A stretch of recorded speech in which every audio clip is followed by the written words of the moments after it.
આગળ પ્રશ્નમાં એક માહિતી આપેલી છે, પહેલી માહિતી વાંચી લેવી અને માહિતી સમજી લેવી.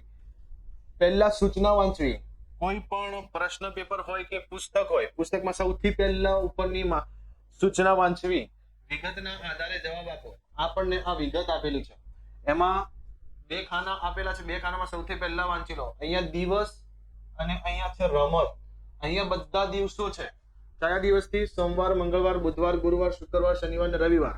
કયા વારે શું રમવું એ નીચે રમતોમાં લખેલું છે કે સોમવારે ચેસ રમવાની, મંગળવારે કેરમ, બુધવારે હોકી, ગુરુવાર ફૂટબોલ, શુક્રવાર બાસ્કેટબોલ, શનિવાર બેડમિન્ટન અને રવિવારના ક્રિકેટ રમવાની. બરાબર. તો આ માહિતીના આધારે આપણે અહીંયા પ્રશ્નોના જવાબ આપવાના છે. તો પહેલો પ્રશ્ન પૂછો કે બુધવારે કઈ રમત રમાય છે? તો બુધવારનો દિવસ આપણે જોઈએ તો બુધવારે કઈ રમત રમાય છે? તો કહેવાય હોકી. તો અહીંયા આપણે લખીશું હોકી. બરાબર. એના પછી બીજા નંબરના પ્રશ્નમાં આપણને પૂછ્યું શનિવારે કઈ રમત રમાય છે? તો શનિવારના દિવસે આપણે જોઈએ તો શનિવારે કઈ રમત રમાય છે? બેડમિન્ટન.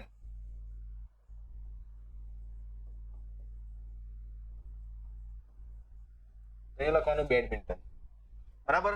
ત્રીજા નંબરના પ્રશ્નમાં ક્રિકેટ કયા દિવસે રમાય છે? તો રમતમાં જોવાનું કે ક્રિકેટ કયા દિવસે રમાઈ? તો ક્રિકેટનો વાર હતો રવિવાર. તો અહીંયા વારનું નામ લખવાનું છે રવિવાર. બરાબર. ચોથા નંબરના પ્રશ્નમાં બાસ્કેટબોલ કયા દિવસના તરત પછીના દિવસે રમાય છે? પ્રશ્ન સમજવાનો છે. પ્રશ્ન સૌથી પહેલા પ્રશ્ન વાંચવાનો, ના સમજમાં આવે ફરી પ્રશ્ન વાંચવાનો, પ્રશ્ન સમજીને જવાબ લખવાનો છે. એમ ઉતાવળે પ્રશ્નનો જવાબ લખવાના નથી. જો બાસ્કેટબોલ ક્યાં છે? સૌથી પહેલા સમજો. અહીંયા બાસ્કેટબોલ છે. આગળ શું? કયા દિવસના તરત પછી? કયા દિવસના તરત પછી ના દિવસે રમાય છે? તો બાસ્કેટબોલ કયા દિવસે રમાય? શુક્રવાર. અને કયા તરત પછી? કોના પછી તરત શુક્રવાર આવ્યો? તો ગુરુવાર પછી તરત જ આવ્યો શુક્રવાર. તો જવાબ શું આવશે? ગુરુવાર પછી શુક્રવારના દિવસે બાસ્કેટબોલ રમાયા. તો કયા દિવસના તરત પછી? તો અહીંયા જવાબ લખવાનો ગુરુવાર. બરાબર. ફૂટબોલ કયા દિવસના તરત પહેલાના દિવસે રમાયો? તો ફૂટબોલ કયા દિવસના તરત પહેલાના દિવસે રમાય છે? તો ફૂટબોલ ક્યાં છે? અહીંયા. તો ફૂટબોલ કયા વારના તરત પહેલા? તો શુક્રવારના તરત પહેલા કયો છે? ગુરુવાર. તો કયા વારના તરત પહેલા થાય? તો શુક્રવાર. તો અહીંયા જવાબ લખાશે શુક્રવાર. બરાબર. છઠ્ઠા નંબરનો પ્રશ્ન રવિવારના તરત પછીના દિવસે. રવિવારના તરત પછી કયો વાર આવે? રવિવાર પછી પહેલા નથી જવાનું. રવિવાર પછી ફરીથી સ્ટાર્ટ થાય સોમવાર. તો રવિવારના તરત પછીના દિવસે કઈ રમત રમાઈ? તો જવાબ થાય ચેસ. અહીંયા આપણને રમત પૂછ્યું હોય તો રમતનું નામ લખાય અને દિવસ પૂછ્યો હોય તો વારનું નામ લખવાનું છે. ચલો એના પછીનો પ્રશ્ન બુધવારના તરત પહેલાના દિવસે કઈ રમત રમાય છે? બુધવારના તરત પહેલા. તો બુધવારના તરત પહેલા કયો વાર છે? મંગળવાર. મંગળવાર પછી રમત પૂછી છે. તો રમત કઈ છે? કેરમ. અહીંયા જવાબ બને કેરમ. બરાબર. અઠવાડિયામાં કેટલી રમત રમાય છે? તો અઠવાડિયાના 7 દિવસમાં 7 રમત લખેલી હોય તો અઠવાડિયામાં કુલ રમતો કેટલી રમાઈ? તો 7 રમત રમાય છે. બરાબર. આ રીતે પ્રશ્નોના જવાબ લખવાના છે. ચલો એના પછીનો આપણે પ્રશ્ન જોઈએ. પ્રશ્નમાં સૌથી પહેલા માહિતી વાંચીએ. પ્રશ્નોના જવાબ આપો. પ્રશ્નો આપી છે, અહીંયા માહિતી આપી છે. માહિતી પરથી આપણે પ્રશ્નોના જવાબ લખવાના છે. દિવસ તો દિવસ છે સોમવાર, મંગળવાર, બુધવાર, ગુરુવાર, શુક્રવાર અને શનિવાર. કયો વાર નથી આપ્યો? રવિવાર. બરાબર. બેસવાનો વારો. સોમવારે બેસવાનો વારો ઉષાનો, મંગળવારે હેતલનો, બુધવારનો પાયલ, ગુરુવારનો નરેશ, શુક્રવારનો હરેશ અને શનિવારે સુનિલનો વારો છે. બરાબર. તો સૌથી પહેલો પ્રશ્ન આપણે વાંચીએ કે મંગળવારે કોનો વારો છે? તો મંગળવારે વારો છે હેતલ. તો અહીં આપણે જવાબ લખીશું હેતલ. બીજા નંબરનો પ્રશ્ન હરેશનો વારો કયા દિવસે છે? તો હરેશનું નામ શોધો પહેલા. ચલો અહીંયા જુઓ, હરેશનો અહીંયા નામ છે. તો હરેશનો વાર કયો છે? શુક્રવાર. તો અહીંયા જવાબ લખાશે શુક્રવાર, બરાબર. એના પછી ગુરુવારના તરત પહેલાના દિવસે, તો ગુરુવારના તરત પહેલા કયો વાર છે? બુધવાર. દિવસે કોનો વારો છે? તો બુધવારનો વારો કોનો છે? પાયલ. તો આપણો અહીંયા જવાબ આવશે પાયલ, બરાબર. શુક્રવારના તરત પછીના દિવસે, તો શુક્રવારના તરત પછી દિવસે કોણ છે? શનિવાર. અને તરત પછીના દિવસે શુક્રવારના તરત પછીના દિવસે કોનો વારો છે? તો શનિવારનો વારો કોનો છે? સુનિલનો. અહીંયા આપણે જવાબ લખી દઈએ સુનિલ, બરાબર. એના પછી પ્રશ્ન છે નરેશનો વારો કયા દિવસના તરત પછીના દિવસે આવે છે? નરેશનો વારો કયા દિવસના તરત પછી? તો બુધવારના તરત પછી કયો છે? ગુરુવાર. તો કોના પછી તરત આવ્યો? તો બુધવાર પછી ગુરુવાર આવ્યો. તો અહીંયા જવાબ બનશે બુધવાર.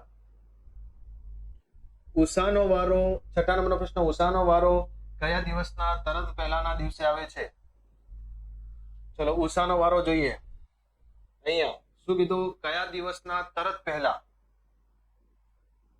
કયા દિવસના તરત પહેલાના દિવસે આવે છે?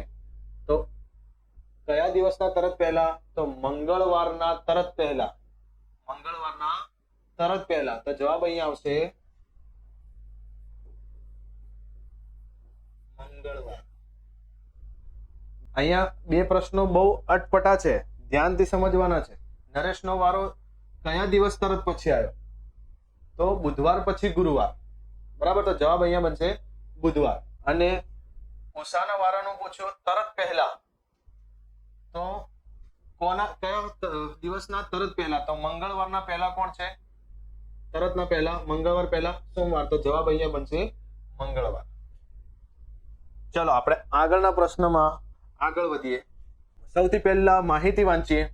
નીચે આપેલા ધોરણ 2 ના સમયપત્રકના આધારે પ્રશ્નોના જવાબ આપો. અહીંયા આપણને એક સમયપત્રક આપેલું છે. સમયપત્રકને આપણે સૌથી પહેલા સમજીએ. અહીંયા વાર આપેલા છે, દિવસો, અને આ બાજુ તાસ આપેલા છે. આપણે જેને પીરિયડ કહીએ છીએ, ગુજરાતીમાં તેને તાસ કહેવાય. તો સોમવારનો તાસ ગણિત, ગણિત પછી ગુજરાતી, ગુજરાતી પછી અંગ્રેજી, પછી પર્યાવરણ, પછી ચિત્ર અને પછી સંગીત. એમ મંગળવારે ગણિત પછી ગુજરાતી, ગુજરાતી પછી અંગ્રેજી, અંગ્રેજી પછી પર્યાવરણ, પછી સંગીત, પછી રમત ગમત. તો અહીંયા આ દિવસો આપેલા છે.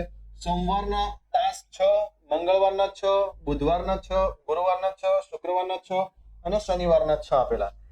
આ તાસ અને આ દિવસો પરથી આપણે આ માહિતીના પ્રશ્નોના જવાબ આપવાના છે. સૌથી પહેલો પ્રશ્ન આપણે વાંચીએ. પહેલો તાસ કયા વિષયનો છે? તો સૌથી પહેલો તાસ કયો થાય? ગણિત. તો આનો જવાબ શું બનશે? ગણિત, બરાબર. અહીંયા તમારે જવાબ લખવાનો ગણિત. બીજા નંબરનો પ્રશ્ન છે, ચોથો તાસ કયા વિષયનો છે? તો ચોથો તાસ જોઈએ અહીંયા. તો ચોથો તાસ કયો થાય છે આપણો? પર્યાવરણ. તો અહીંયા જવાબ બનશે પર્યાવરણ, બરાબર. હવે અહીંયા વારનું નામ લખેલું છે, તો વાર સાથે જમાડીએ. મંગળવારે બીજો તાસ કયો? તો મંગળવાર છે, એનો પહેલો તાસ અને બીજો તાસ થાય ગુજરાતી. તો અહીંયા જવાબ આવશે ગુજરાતી, બરાબર. ચોથા નંબરનો પ્રશ્ન જોઈએ. શુક્રવારે ત્રીજો તાસ કયા વિષયનો છે? તો શુક્રવારનો દિવસ જુઓ અહીંયા, અને શુક્રવારે આપણને ત્રીજો કીધો. તો જોઈએ પહેલો, બીજો અને ત્રીજો. તો ત્રીજો કયો છે? અંગ્રેજી. તો આનો જવાબ અહીંયા બનશે અંગ્રેજી, બરાબર. પાંચમા નંબરનો પ્રશ્ન છે, ચિત્રનો તાસ કયા કયા દિવસે આવે છે? તો જ્યાં જ્યાં ચિત્ર લખેલું હોય ત્યાં આપણે પહેલા સૌથી જોઈ લઈએ. જો સોમવારે ચિત્ર છે, યસ, તો સોમવારના દિવસે ચિત્રનો પીરિયડ છે. મંગળવારે જોઈએ, નથી. બુધવારે જોઈએ, છે. છઠ્ઠા નંબરનો તાસ, તો બુધવારે ચિત્ર છે, બરાબર. ગુરુવારે જોઈએ તો નથી. શુક્રવારે છે. પાંચમા નંબરના તાસના અંદર શુક્રવારે ચિત્ર છે. શનિવારે જોઈએ, નથી. તો કયા કયા વારે ચિત્રનો તાસ છે? તો સોમવાર, બુધવાર અને શુક્રવાર. તો અહીંયા સોમવાર, બુધવાર અને શુક્રવાર 3 નામ લખવાના, 3 દિવસના નામ લખવાના કે આ 3 દિવસની અંદર ચિત્રનો તાસ છે. ચલો, સંગીતનો તાસ. સંગીતનો તાસ કયા કયા દિવસે આવે છે? તો આપણે જેમ ચિત્ર જોયું એમ સંગીતનો જોઈએ. તો જુઓ, સંગીતમાં પહેલો જોઈએ, પહેલા દિવસ સોમવારે સંગીતનો છે. તો હા છે, જો અહીંયા 6થા નંબરનો તાસ સંગીતનો છે તો સોમવાર આવશે. ગણિત, ગુજરાતી, અંગ્રેજી, પર્યાવરણ, સંગીત તો મંગળવારે પણ સંગીતનો છે. બુધવારે જોઈએ તો સંગીત નથી. ગુરુવારે જોઈએ તો સંગીત નથી. શુક્રવારે જોઈએ તો સંગીત 6થા તાસમાં છે તો શુક્રવાર આવશે. શનિવારે જોઈએ ગણિત, ગુજરાતી, અંગ્રેજી, પર્યાવરણ, લાઇબ્રેરી અને રમત ગમત. તો કયા 3 વાર છે? સોમવાર, મંગળવાર અને શુક્રવાર. તો અહીંયા 3 વારના નામ તમારે લખવાના છે. બરાબર. 7મા નંબરનો પ્રશ્ન જોઈએ. રમત ગમતનો તાસ કયા કયા દિવસે આવે છે? તો જેમ આપણે ચિત્ર અને સંગીતનો જોયું એ રીતે રમત ગમતનો તાસ જોવાનો છે. તો આપણે જ્યાં જ્યાં રમત ગમતનો હોય ત્યાં જોઈએ. પહેલા સોમવારે રમત ગમત નથી, મંગળવારે છે. બરાબર, મંગળવારે છે. બરાબર, એ રીતે મંગળવારે આપણે બહાર નીકળીએ. પછી ગણિત, ગુજરાતી, અંગ્રેજી, પર્યાવરણ, લાઇબ્રેરી, ચિત્ર નથી. બુધવારે નથી. ગણિત, ગુરુવારે રમત ગમત છે તો ગુરુવાર આપણે લખીશું. બરાબર, શુક્રવારે નથી અને છેલ્લે શનિવારે છે એટલે શનિવાર આપણે બહાર નીકળીશું. એટલે 7મા નંબરના પ્રશ્નમાં કયા કયા વાર લખીશું? મંગળવાર, ગુરુવાર અને શનિવાર. 3 વારના નામ 7મા પ્રશ્નમાં આપણે લખીશું. 8મા નંબરનો પ્રશ્ન. 8મા નંબરના પ્રશ્નમાં જોઈએ, લાઇબ્રેરીનો તાસ કયા કયા દિવસે આવે છે? તો લાઇબ્રેરી કયા કયા છે? જે આપણે લાઇબ્રેરીમાં પહેલા જોઈ લઈએ કે પહેલામાં લાઇબ્રેરી નથી, મંગળવારે નથી, બુધવારે જોઈએ લાઇબ્રેરી છે અહીંયા. બરાબર, તો બુધવાર લખાશે. ગુરુવારમાં લાઇબ્રેરી છે 6થામાં તો ગુરુવારનું વાર લખાશે. શુક્રવારનો જોઈએ તો નથી. શનિવારમાં ગણિત, ગુજરાતી, અંગ્રેજી, પર્યાવરણ, લાઇબ્રેરી તો અહીંયા છે તો કયો વાર લખાશે? શનિવાર. તો 8મા પ્રશ્નમાં 3 વારના નામ લખાશે: બુધવાર, ગુરુવાર અને શનિવાર. ઓકે, તો આ રીતે પ્રશ્નોના જવાબ તમે આ દિવસ અને દિવસ દરમિયાન આપણા જે તાસ છે એ તાસ, આ જે માહિતી પરથી આપણે જવાબ લખીશું. બરાબર, ચલો આગળ વધીએ આપણે.